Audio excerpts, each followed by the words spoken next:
దురదృష్టం వెంకయ్యనాయుడు గారంటే అందరికీ ఒక అభిమానం ఉంది, గౌరవం ఉంది. మంచి నాయకుడు, చాలా మంచి వక్త, అన్ని భాషలు అవలీలుగా మాట్లాడగలిగినటువంటి వాడు. అట్లాంటి ఆయన నిన్న ఎన్టీఆర్ గారిని పొగిడారు, బాగానే ఉంది. తర్వాత జగన్మోహన్ రెడ్డి గారు పరిపాలన వినాశనం అని చెప్పి ఒక్క మాట మాట్లాడారు. అది ఎంత బాధాకరం అనిపిస్తుందంటే, ఒక్కసారి వెంకయ్యనాయుడు గారు మీ సుదీర్ఘమైన రాజకీయ చరిత్రలో మరి మీకున్న అనుభవాన్ని మరి ఒక్కసారి పర్యవేక్షించుకోండి, మీరు ఒక్కసారి పరిశీలించుకోండి. అటువంటి నీతివంతుడైన ఎన్టీఆర్ గారికి మీరు అండగా నిలబడ్డారు, జాతి అంతా కూడా మిమ్మల్ని గౌరవించింది. కానీ అదే నీతి మాలినటువంటి ఎన్టీఆర్ గారిని అన్యాయంగా దించినటువంటి చంద్రబాబు నాయుడిని వెనకేసుకొని మీరు అతని స్నేహం చేస్తూ అతనితో చేయగలిపి అతనితో గొంతు కలిపి మీరు ఈరోజు జగన్మోహన్ రెడ్డి గారిని విమర్శిస్తూ ఉన్నారు. ఇదే పరిపాలన మీరు ఒకనాడు పొగిడారు, మర్చిపోయారండి. ఈరోజు 17 మెడికల్ కాలేజీలు తీసుకొచ్చారు జగన్మోహన్ రెడ్డి గారు. ప్రభుత్వ మెడికల్ కాలేజు పేద ప్రజలకు అందుబాటులో వైద్య విద్యను తీసుకొస్తే వీటన్నిటిని కూడా ధ్వంసం చేస్తూ ప్రైవేట్ వాళ్ళకు అమ్ముకున్నటువంటి ఇటువంటి నీతి మాలిన వాడా మీకు ఆదర్శం? ఇటువంటి నీతి లేనటువంటి వాడా, ఇటువంటి అవినీతి పరుడా మీకు ఆదర్శం చెప్పుకోవడానికి వెంకయ్యనాయుడు గారు? దయచేసి ఆలోచించండి. మీరు ఒక చురక వేశారు నిన్న, బాగానే ఉంది అది. ఎందుకంటే ముందు పోలవరం కట్టండి, తర్వాత ఇంకొకటి ఏదో చెప్పారు, పోలవరం అమరావతి పూర్తి చేయండి అని చెప్పారు. ఈ రెండు ఈ జన్మలో పూర్తి చేస్తాడండి చంద్రబాబు నాయుడు? మీరు ఒక్కసారి గుండె మీద చేసుకొని ఆలోచించండి వెంకయ్యనాయుడు గారు. అదేవిధంగా ఆ రోజు 95లో మీరంతా కూడా ఎన్టీఆర్ గారి పక్కన ఉన్నారండి? లేరు కదా. చంద్రబాబు నాయుడు పక్కకే వెళ్ళిపోయారు కదా. ఎందుకు వెళ్ళారండి మరి? ఆ రోజుతో 84లో అంత పరిరక్షకులైనటువంటి మీరు 94 వచ్చేసరికి ఎందుకు మీరు లేకుండా వెళ్ళిపోయారండి? అక్కడ 94 వచ్చేసరికి ఎందుకు మీరు లేకుండా వెళ్ళిపోయారండి? అక్కడ వాస్తవం ఏం జరిగింది అనేది ఒక్కసారైనా ఆలోచించారండి? నిజంగానే మీ నాయకులు గొప్పవాళ్ళండి. అద్వానీ గారు కానీ, వాజ్పేయి గారు కానీ, వాళ్ళు ఫోన్ చేసి ఎన్టీఆర్ గారికి సానుభూతి చెప్పారండి. కానీ మీరు ఒక్కరోజు కూడా ఆయన కలిశారండి వెంకయ్యనాయుడు గారు? ఇంకొక విషయం, జగన్మోహన్ రెడ్డి గారి హయాంలో ఇంతవరకు మీ మీ మీ మిత్రుడు ఎవరైతే ఉన్నారో ఈ చంద్రబాబు నాయుడు, మరి ఇప్పుడు 4 సార్లు ముఖ్యమంత్రి అయితే ఒక్కసారి కూడా మీరు ప్రాచీన భాషా కేంద్రాన్ని, తెలుగు భాషా కేంద్రాన్ని మరి ఎందుకు తెప్పించుకోలేకపోయారండి? అది జగన్మోహన్ రెడ్డి గారి టైంలో కదా. ఆయన వచ్చిన తర్వాత మీరు అడిగిన మేరకి కావల దగ్గర, మరి నెల్లూరు దగ్గర స్థలాన్ని ఇచ్చి, ఆయన 5 ఎకరాలు ఎంతో ఇచ్చారు, అంత స్థలాన్ని ఇచ్చి మీకు అక్కడ బెంగళూరులో ఉండేటువంటి ఆ ప్రాచ్య కేంద్రాన్ని తీసుకొచ్చి దానికి ఓ బిల్డింగ్ కూడా కట్టి అయిపోయింది కదండి. అది ఎవరి వల్ల జరిగిందండి? వినాశనకారి, విధ్వంసకారి జగన్మోహన్ రెడ్డి అయితే తెలుగు భాషకు అంత పట్టం కట్టేవారండి? మీరు కోరుకున్న ఆశయాన్ని జగన్మోహన్ రెడ్డి గారు కదా నెరవేర్చారు. అందువల్ల నేను ఎక్కువగా మాట్లాడను. రామారావు గారిని అన్యాయంగా దించేసినప్పుడు అది ఆయన తెలుగుదేశం, మేము తెలుగుదేశం కాదు. అయినప్పటికీ కూడా ఆయన చంద్రబాబు నాయుడు గారు అంటే వాళ్ళ అల్లుడు ప్లస్ వాళ్ళ పార్టీ, సహజంగా వాళ్ళు రామారావు గారికి సపోర్ట్ చేయడంలో చేయాల్సిన కర్తవ్యం వాళ్ళ పైన ఉంది. కానీ నేను, జయపాల్రెడ్డి గారు, చంద్రమనేని రాజేశ్వరరావు గారు, మా పార్టీలన్నీ, పి రామచంద్రారెడ్డి గారు, సుందరయ్య గారు, ఇలా అన్ని పార్టీల వాళ్ళందరం, ఓంకార్ గారు, వీళ్ళందరూ కూడా కలిసి ఎందుకు ఎన్టీ రామారావుని సపోర్ట్ చేశాము అని అంటే, ఆయన ప్రజాస్వామ్యయుద్ధంగా ఎన్నికైన పాపులర్ చీఫ్ మినిస్టర్. అలాంటి వ్యక్తి అమెరికాలో గుండె బాగలేక ఆపరేషన్ చేయించుకుంటూ ఉంటే దుర్మార్గంగా పదవి కాంక్షతో ఢిల్లీ పెద్దల యొక్క ప్రోద్బలంతో రామ్లాల్ లాంటి యొక్క ఆ రోజు ఈ యొక్క రాజ్యాంగ వ్యతిరేక చర్యలకు పాల్పడే రామ్లాల్ గవర్నర్తో చేతులు కలిపి మరి నాదెండ్ల భాస్కర్ రావు మిగతా వాళ్ళు చేసినట్టు యొక్క ఆ దుర్మార్గం అవుతుందో దాన్ని ప్రజలు నేటి తరం తెలుసుకోవాల్సిన అవసరం ఎంతో ఉంది. ఆ రోజు జరిగింది అన్యాయం కాబట్టి మేము తెలుగుదేశం పార్టీ కాకపోయినా మేమందరం కూడా ఎందుకు సపోర్ట్ చేశామంటే రామారావు గారికి ప్రజలు ఆయన ఎన్నుకున్నారు, ఆయనకు అన్యాయం జరిగింది. అందుకని రామారావు గారి అండన ఉండడం జరిగింది. చరిత్ర అంతా చెప్పారు వారు. ఇక్కడ జరిగింది రామ్లాల్ వ్యవహరించిన తీరు, మాకు రాజ్భవన్లో అవకాశం ఇవ్వకపోవడం, ఆ తర్వాత అరెస్ట్ చేయడం, ఊరంతా తిప్పడం, అరెస్ట్ చేసి వ్యాన్ ఎక్కిచ్చారు. ఒక్క మాట చెప్తాను, వ్యాన్ ఎక్కిన తర్వాత అందరం దాంట్లో కూర్చున్న రామారావు గారు, ఉపేంద్ర గారు, చంద్రబాబు, నేను అందరం. డ్రైవర్ అడుగుతున్నాడు, సార్ ఎక్కడికి పోవాలని.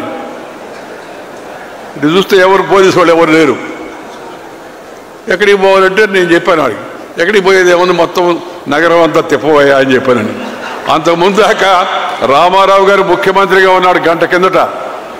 ఈ వ్యాన్లో కూర్చొని చేతికర్ర గడ్డ కింద పెట్టుకొని కూర్చోన్నాడు తిరిగిపోతుంటే. అందరికీ అప్పుడు టీవీలు లేవు, ఇంత ప్రచారం లేదు. వెంటనే అందరికీ ఆశ్చర్యం కలిగింది. ఓహో, ఈయన్ని అరెస్ట్ చేశారనే విషయం జనానికి తెలిసేటికి అవకాశం కలిగింది. ఈ ప్రపంచంలో అతిపెద్ద ప్రజాస్వామ్యం మన దేశంలో ప్రజాస్వామ్యాన్ని నిస్సిగ్గుగా కూనీ చేసే ప్రయత్నం చేస్తే దాన్ని రక్షించుకోవడానికి ఒక గొప్ప ఉద్యమం, అదే ప్రజాస్వామ్య పరిరక్షణ ఉద్యమం. చరిత్ర పుస్తకాల్లోనే కాదు, రాజనీతి శాస్త్రంలో కూడా చేర్చాల్సిన అంశం ఇది. సమాజంపై సానుకూల ప్రభావం చూపించేవారు కొందరు ఉంటారు. అటువంటి గొప్ప నేతల్లో శ్రీ ఎన్టీ రామారావు గారు ఒకరు. చలనచిత్ర రంగంలో కోట్లాది మంది అభిమానులను ఆయన సంపాదించారు.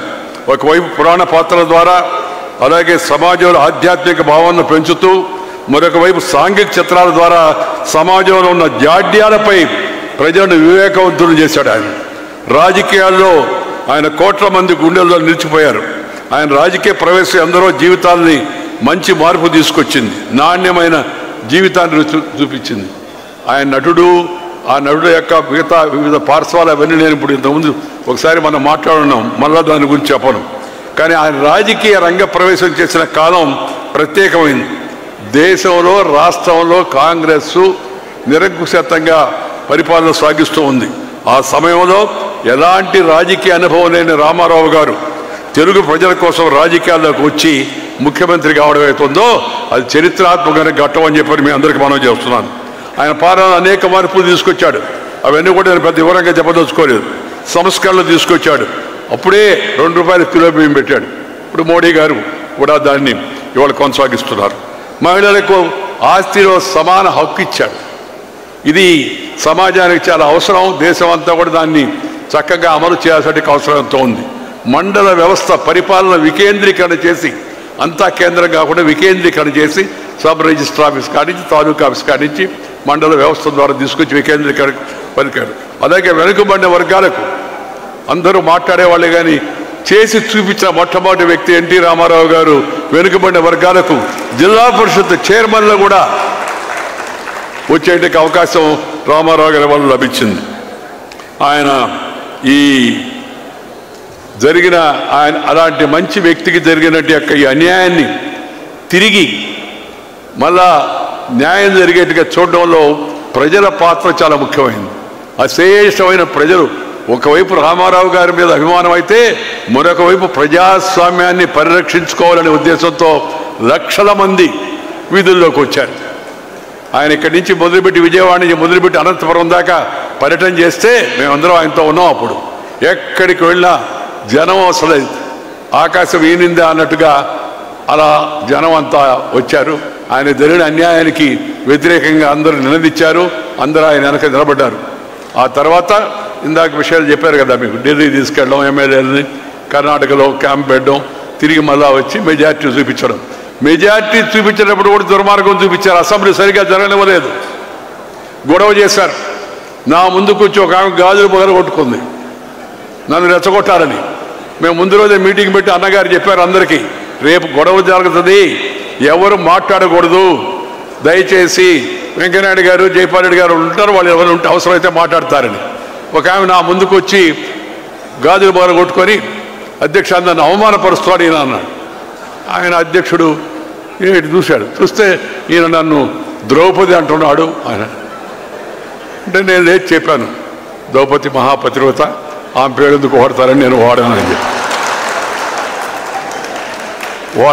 వాడనండి, అలాంటి పనులు చేయను, ఎవరిని అవహేళన చేయడం అవమానం చేయడం నాకు ఇష్టం లేదని. అసెంబ్లీలో మెజార్టీ ఉందని తెలిసి కూడా ఆఖరి వరకు అధికారాన్ని పట్టుకొని వేలాడేట్టుగా చేశారు. తర్వాత చెప్తారు వాళ్ళు మేము మెజార్టీ ఉందని. మెజార్టీ రుజువైన తర్వాత కూడా వాళ్ళు అసెంబ్లీ సాక్షిగా అది ఎక్కడ రుజువు అవుతుందని అసెంబ్లీని సరిగా జరగనివ్వకుండా అనేక రకాల దుర్మార్గాలు ఆ రోజు చేయడం కూడా జరిగింది. ఈ శాసనసభ్యులు స్టూడియోలో ఉన్నప్పుడు తీసుకెళ్దామని ప్రయత్నం చేశారు. ఈ ఇందర్సేన్ రెడ్డి గారిని అప్పుడు ఆ స్టూడియో బయట కాపలాకి మనుషులందరూ తీసుకొచ్చి పెట్టి పని ఇందర్సేన్ రెడ్డి గారికి పెట్టాము. అప్పుడు లోపల ఉండి వ్యూహ రచన మిగతా విషయాన్ని నేను చూస్తుంటే వాళ్ళకి కావాల్సినట్టు ఏర్పాట్లు మిగతా వసతి పద్ధతి అంతా కూడా చంద్రబాబు నాయుడు గారు చూశారు. అలా వాళ్ళని కాపాడుకొని ఇక్కడి నుంచి ఢిల్లీ తీసుకెళ్తుంటే దారి పొడవునా రైల్వే స్టేషన్ పైన దాడి చేయించారు. తిరిగి మళ్ళీ అక్కడ దాని ఆఖరికి ఢిల్లీకి పోతే మేము ఆలస్యంగా వచ్చామని చెప్పి జైల్ సింగ్ గారిని ఢిల్లీ నుంచి నార్త్ ఈస్ట్కి వెళ్ళి పొమ్మని చెప్పింది ఇందిరాగాంధీ. మీరు అపాయింట్మెంటు లేట్ అయిపోయింది అందుకని ఇవ్వద్దని. ఆయన జైల్ సింగ్ గారికి వాజ్పేయి గారు ఈయన రామారావు గారు అంటే అభిమానం, ఆయన స్వామీజీ అంటుండేవాడు రామారావు గారిని చూసి. అటు రెండోది వాజ్పేయి గారు అద్వానీ గారు మాట్లాడారు, మీరు మాట ఇచ్చారు లేట్ అయినా కూడా ఉండి వాళ్ళ సంఖ్య ఉందని అది చూడండి అని. మేమందరం ఎమ్మెల్యేలు అక్కడికి వెళితే ఇంకా విచిత్రం, ఎమ్మెల్యేలు అందరం వెళ్ళి ఆయన కలిసాము, ఆయన చూశాడు. టీ తాగండి అన్నాడు గౌరవంగా. పాపం రాష్ట్రపతి గారు టీ తాగుతుంటే నాకు ఒక ఏడీసీ వచ్చి చెప్పాడు, సార్ నాయుడు గారు పక్కకు రండి అన్నాడు. ఏమన్నాను, అప్పుడు ఇవన్నీ లేవు టీవీలు ఇవన్నీ, టెలిప్రింటర్ ఉంది అక్కడికి వచ్చి చూడండి అన్నాడు. చూస్తే ఢిల్లీలో ఎవరైతే ఉన్నారో ఎమ్మెల్యేలు వాళ్ళలో కొంతమంది ఎమ్మెల్యేలు హైదరాబాదులో రాజ్భవన్ ముందు పెరేడ్ చేశారని. నేను ఇక్కడున్న మనుషుడు అక్కడిట పెరేడ్ చేస్తారని ఆశ్చర్యం కలిగింది. వెంటనే నేను రామోజీరావు గారికి ఫోన్ చేసి, సార్ ఆ ఎమ్మెల్యేలు ఎవరో వాళ్ళ పేరు కాస్త దయచేసి పంపించండి అని పేరు ఆయన కొద్దిసేపటికి పంపించాడు. పంపించిన తర్వాత రఘురాయ్ అని ఒక ఫోటోగ్రాఫర్ ఉన్నాడు ఇండియా టుడేలో. ఆ రఘురాయ్ గారిని అద్వానీ గారి ద్వారా పిలిపించి రామారావు గారిని బయట ఈ ఎమ్మెల్యేలందరినీ ఎవరైతే హైదరాబాద్లో ఉన్నారో ఆ ఎమ్మెల్యేలని ఢిల్లీలో రాష్ట్రపతి భవన్ బయట రామారావు గారి మధ్యలో కూర్చొని వాళ్ళు ఆ పక్క ఈ పక్క నిలబడి ఆ ఫోటో తీయించాం. ఫోటో అప్పుడు పంపించడానికి కూడా ఇదే ఫ్యాక్స్ లేదు. అప్పుడు సాయంత్రం మన సాయికృష్ణ రామారావు గారి కుమారుడు ద్వారా మరి డాక్టర్ శ్రీనివాస్ గారు ఎవరిని పట్టుకొని టికెట్ సంపాదించి ఆయన ద్వారా పంపిస్తే మేము రామోజీరావు గారికి ఇండియన్ ఎక్స్ప్రెస్ ఎడిటర్కి ఫోన్ చేసి పేపర్ కాస్త ఆపండి, ఇప్పుడైతే బాగా ఫాస్ట్ అయిపోయింది, అప్పుడు పేపర్ 10 గంటలకు అయిపోయేది, పేపర్ ఆపండి ఈ ఫోటో వస్తుందని. వచ్చిందాక వాళ్ళు ఆపారు, ఫోటో వేశారు. అసలు ఢిల్లీలో నకిలీ హైదరాబాదులో అని మరుసటి రోజు పతాక శీర్షికలో వచ్చింది. దాంతో అతను కుట్ర ఇదైపోయింది.